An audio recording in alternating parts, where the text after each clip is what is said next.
प्रगटे जगत में जीव काज सुधारने, शब्द नाम बनाई सुंदर दुखत जीव उभारने। नम्रता और दीनता से भेंट सतगुरु लीजिए, मैं हूँ शरणागत तुम्हारो, दास अपना कीजिए। ब्रह्म प्रणाम प्रणाम गुरु, उन्हीं प्रणाम सब संत, करत मंगलाचार्य, नाशत विघ्न अनंत। सौभाग्यशाली गुरुमुख मंडली,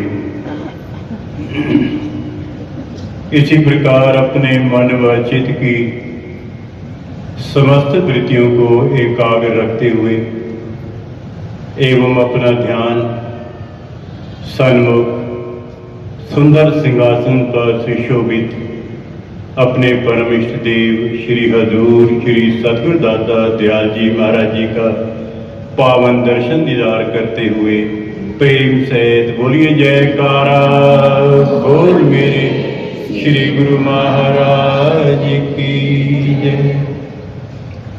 गुरुमुखो, हम सब प्रयागधाम के गुरुमुखों पर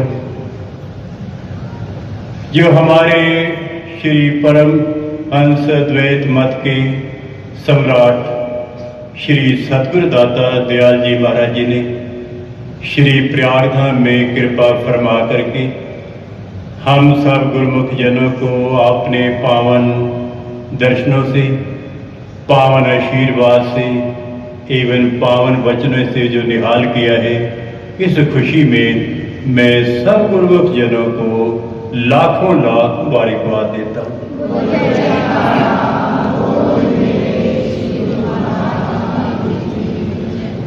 कुछ दिन पहले मोबाइल के अंदर ये सूचना आ रही थी कि श्री सतगुरुदाता दयाल जी महाराज जी का मध्य प्रदेश के कई शहरों के अंदर प्रोग्राम है और अंत में ये लिखा था कि 15 और 16 नवंबर को श्री सतगुरुदेव महाराज जी जबलपुर में विराजमान होंगे। तो हमने दिल में सोचा कि श्री गुरु महाराज के इतना व्यस्त प्रोग्राम है तो ना जाने हम श्री प्रयागधाम वासियों को श्री दर्शनों का समय मिलेगा या नहीं मिलेगा, इसमें कुछ संदेह है।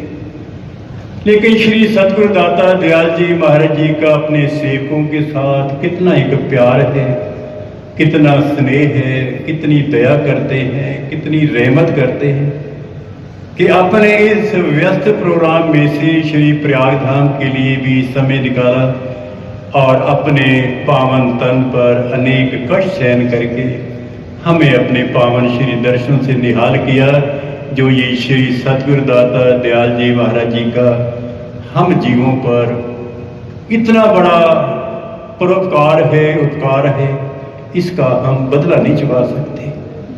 सतगुरु के उपकार का बदला दिया न जाए, 3 लोक की संपदा भेंटत मन सकुचाए। जब भी कुछ समय बीत जाता है तो मन जो है श्री दर्शनों के लिए लालायित हो जाता है। भाई समय बीत गया है, अब श्री गुरु महाराज के कब दर्शन होंगे। सभी गुरुमुख जन यही सोचते रहते हैं और प्रतीक्षा करते रहते हैं कि कब समय आएगा, कब ऐसा सुंदर समय प्राप्त होगा। आपको अपने इतिहास में सुना होगा कि श्री गुरु अर्जन देव महाराज जी जो श्री गुरु रामदास महाराज जी के शिष्य हुए हैं, उनको श्री गुरु महाराज जी ने किसी आवश्यक कार्य के लिए बाहर लाहौर भेजा और ये आज्ञा की कि जब तक ये कार्य संपन्न न हो आपको वापस नहीं आना। समय बीत गया, दिल के अंदर दर्शनों की तड़प पैदा हुई। उन्होंने श्री गुरु महाराज के चरण में बेनती पत्र लिखा कि मेरा मन लोचे गुरु दर्शन ताई, विलप करे चातरिक की नाई। त्रिखा न उतरे शांत न आवे, बिन देखे गुरु दरबारे जी। मेरा मन लोचता है जैसे चातरिक की बूंद के लिए पपैया जो है विलाप करता है, इसी तरह से मेरा मन भी दर्शनों के लिए ललायत है। और जब समय आया श्री सतगुरु दाता दयाल जी महाराज जी के, श्री गुरु रामदास महाराज के दर्शन हुए, तो उन्होंने अपनी वाणी में लिखा है कि भाग होया गुरु संत मिलाया, प्रभ अविनाशी घर में पाया, सेव करी पद चसा न बिछड़ा, गुरु सज्जन मीत मुरारी जी। जिस सेवक के दिल के अंदर श्री दर्शनों की लालसा बनी रहती है, ये एक भक्ति का उच्चतम चिन्ह है। मुझे याद है कि हमारे परम पूज्य राहबर श्रीमान महात्मा जी के पास में रहता था। एक दिन सुबह उठे 4 बजे, स्नान किया और दास को कहा भाई आज हमारा गुरु महाराज के दर्शनों के लिए दिल कर रहा है, हम रुक नहीं सकते। तो दास ने विनय की कि महाराज श्री गुरु महाराज तो लंदन में विराजमान है, और उन्होंने फरमाया भी अगर लंदन में विराजमान है तो लंदन हम जा सकते हैं, कौन सी बड़ी बात है, आप सीट बुक कराओ चलने की बात करो। दास ने बेनती की कि स्वामी जी लंदन विदेश में है और वहां जाने के लिए पासपोर्ट और वीजा की जरूरत है। तो फरमाने लगे आप ज्यादा बातें हमारे साथ मत करो, हम दर्शनों पर रह नहीं सकते।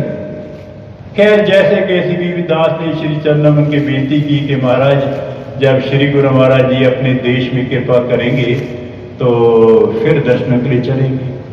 समय आया जब श्री सतगुरु दाता दयाल जी महाराज जी ने विदेश से वापस आकर के स्वदेश कृपा की, तो श्री अनंतपुर दर्शनों के लिए गए, दर्शन किए। फरमाया कि अब हमारा मन शांत हो गया दर्शन करके। उसी समय मुझे याद है कि उन्होंने क्या किया कि अपने सीट के ऊपर चुन्नी पहनी हुई थी, चुन्नी को उतार करके सीट से गुरु महाराज के चरणों में रख दी और साथ में बेनती की कि गुरु महाराज सच्चे पातशाह आप हमारे अवगुण माफ कर दो, आप हमारे गुनाह माफ कर दो। तो श्री गुरु महाराज जी ने बड़ी भावुक अवस्था में आकर के अपना कर कमल ऊंचा किया और फरमाया आप तो धुर दरगाहों माफ, ये हुक्म दे दिया कि आप तो धुर दरगाहों से आपको माफी मिली हुई है। तो ये जो है श्री दर्शनों की चाहना, ये हर एक गुरुमुख के अंदर जब समय थोड़ा बीत जाता है बनी रहती है। जैसे आप देखते हैं कि कोई एक बैटरी हो, किसी इंजन की है, किसी गाड़ी की है, तो जब वो डिस्चार्ज हो जाती है तो क्या करते हैं लोग कि बैटरी को उठाओ, बैटरी डिस्चार्ज हो गई है, या पावर स्टेशन पर ले चलो या पावर बैंक में ले चलो, इसको चार्ज करके इसको चार्जिंग कराओ, और चार्जिंग स्टेशन पर जा करके वो बैटरी फिर चार्ज हो जाती है। इसी तरह से जब समय बीत जाता है तो सेवक के मन की बैटरी डिस्चार्ज होने लगती है।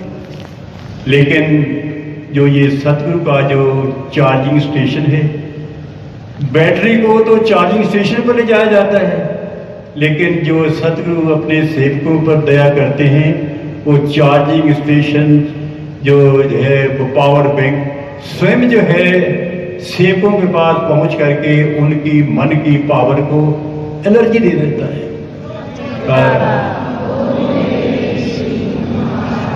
हम अपने सतगुरु पर बलिहार जाएं कि दिन रात एक करके जीवों के कल्याण के लिए उन्होंने दिन रात एक किया हुआ है। ना आराम की चिंता है, ना किसी चीज की चिंता है, केवल एक ही है कि अधिक से अधिक जीवों को नाम और भक्ति का लाभ मिल जाए। ठीक है, महापुरुष जग कल्याण के लिए संसार में अवतार धारण करते हैं और उन्होंने ये कार्य करना होता है, तो हम तो श्री सतगुरु दाता दयाल जी श्री परम दयाल महाराज के पावन श्री चरण कमलों में यही विनय करते हैं कि आप जी जहां भी जाएं, चाहे देश के अंदर कृपा करें चाहे विदेश के अंदर कृपा करें, आपकी मुबारक सेहत जो है हमेशा हमेशा के लिए कुशल रहे। केवल हम यही चाहते हैं और इसी प्रकार हमें भी अपने पावन श्री दर्शनों से निहाल करते रहें जैसे आज निहाल कर रहे हैं। तो आज की खुशी की अनुपम घड़ी की सतगुरु की दया की सतगुरु के उपकार की मैं एक बार सभी गुरुमुख जनों को लाख लाख मुबारकबाद देता हूँ। बोलो जयकारा बोल के।